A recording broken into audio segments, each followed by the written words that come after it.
Chapter 8, Sword Master. Rody had a strange feeling that the man in front of him was a warrior.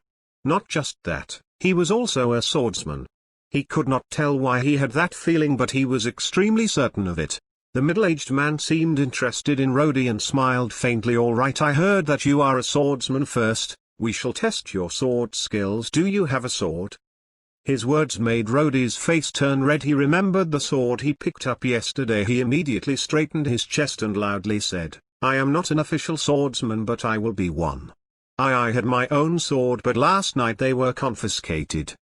The middle-aged man nodded before looking back at Nicole. Nicole did not speak, but she nodded. The middle-aged man then shouted, "All right then, somebody, please return the young warrior's sword back to him." It would seem that the middle-aged man's ranking was not low. Immediately, a servant ran off and came back moments later with the sword Rody took last night. "This is your sword?" The middle-aged man smiled. He seemed to be looking casually at the rust on the sword. Honestly speaking, the sword was actually quite good. Not everyone could carry weapons in the streets in the Empire. Although it looked a bit old, the sword was still sharp anyway. As the sword was given by a hired hand in the bar, its quality can be considered acceptable. However, Rody's face could not help but turn red. His youthful arrogance did not allow him to lose face in front of Nicole. He straightened himself and said, "Yes, this is my sword. I have a better sword, but I do not have it now." The middle-aged man nodded and pondered for a moment before saying, "Well then, let me see your sword skills. I am going to attack you and we shall see how long you can hold out, okay?" Rody immediately held up his weapon in readiness and agreed loudly. In the presence of such a beauty, if she wished, this virgin youngster would slay a dragon, let alone fight this man. The middle-aged man bent down towards the chair and picked up a broadsword. He gave Rody a glance and said, "Prepare yourself, I am coming." Rody concentrated on the middle-aged man, braced himself and assumed a defensive stance. From the left, the middle-aged man cried out and slashed at Rody. The sword was frighteningly fast. Rody only sensed a white flash coming towards his left. All he could do was rely on his instincts to block the attack. Wham! Rody felt like he was kicked by a galloping horse. He staggered back a few steps to find his balance. The middle-aged man did not wait for him to recover and shouted again, "Right!" The sword slashed down again. Without time to adjust his stance, Rody hastily held the hilt with both arms to support it. The power of the strike was greater this time. Rody backed to the wall before stopping. His face was already red. The middle-aged man stopped his attack and smiled. "Not bad. Your physical strength is passable and your reaction is quite good. However, your defensive posture is too tight, not flexible enough." Rody took a deep breath and stepped forward. He loudly said, "Just now I allowed you to attack me while I defended. Now it is my turn." The middle-aged man smiled. "You?" What was Rody trying to say? Rody realized that Nicole, sitting on the chair, was smiling mockingly at him. Rody looked down only to find his sword cracked in two places. Rody's facial expression changed immediately. This sword was worth a few silver coins. Although it was inferior to Rody's own sword, when he was done with it, he was going to sell it for some living expenses. Distressed, he gently touched the cracked blade only for it to break into several pieces and fall clanking to the ground. All that was left was the sword hilt on Rody's hands. Rody's face turned white and he felt extremely dejected. The middle-aged man faintly smiled and replaced the sword on the chair. He turned to Nicole and laughed. "He is not bad at his age. To be able to take 2 strikes from me is quite rare." Rody put on a long face. "Not bad? You broke my sword in 2 strikes." Nicole gave Rody a glance and said, "Silence. Who do you think you are? Do you think you could actually defeat a master? Master Autumn is the Imperial capital's top swordsman. He is publicly acknowledged as the most probable candidate for being the swordsman that would unsheathe the sacred sword." "Master Autumn!" Rody exclaimed. "You are Master Autumn?" His face flushed. The astonished young man exclaimed, "You are the chief swordsman of the royal court, Master Autumn. You are acknowledged by the public as the one who would unsheathe the sacred sword."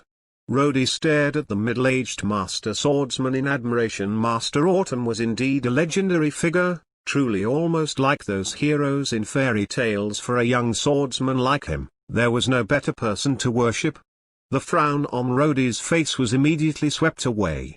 He was surprised that Master Autumn had tested him and that he, Rody, was even able to block 2 strikes. The opponent was a master swordsman. In fact, during next year's swordsman assembly, if Master Autumn could really unsheathe the sacred sword, he would become the first person to do so. For the last few centuries it was the kind of legend that was born once every few centuries. Master Autumn gave an indifferent smile and said, "Miss Nicole, I have done as promised. This man is really good if I am not wrong. He is about to reach grade 2 swordsman level compared to your little brother. He is much stronger at this moment." Master Autumn assumed a strange expression. Nicole nodded. Suddenly she stood up and walked towards Master Autumn. She leaned towards him and whispered into his ear. After listening to her words, Master Autumn frowned and shook his head. "No. I have said this before, unless he is from the Tulip family, I will not accept anybody else." Nicole looked at Master Autumn's firm expression and gently sighed. "Fine then." Master Autumn thought for a while and smiled. "However, I can give him some guidance. I will come again tomorrow afternoon." Rody was still looking stupidly at Nicole and Master Autumn. Actually, his eyes were looking more towards Nicole's body. Nicole glared at him and scolded, "Fool! Quickly thank Master Autumn. Master Autumn has promised to teach you swordsmanship tomorrow." Rody did not react as his heart continued to run wild. Why are her eyes so beautiful even when she is glaring? Nicole stamped her feet and shouted loudly, "Rody!" Rody was shocked and immediately woke up from his stupor. Master Autumn repeated his sentence, "Remember, I will come to this yard tomorrow at noon." After that, the master turned around and left. Nicole gave Rody a harsh glance before calling out to a servant, "Take him away and let him put on that stuff we prepared last night."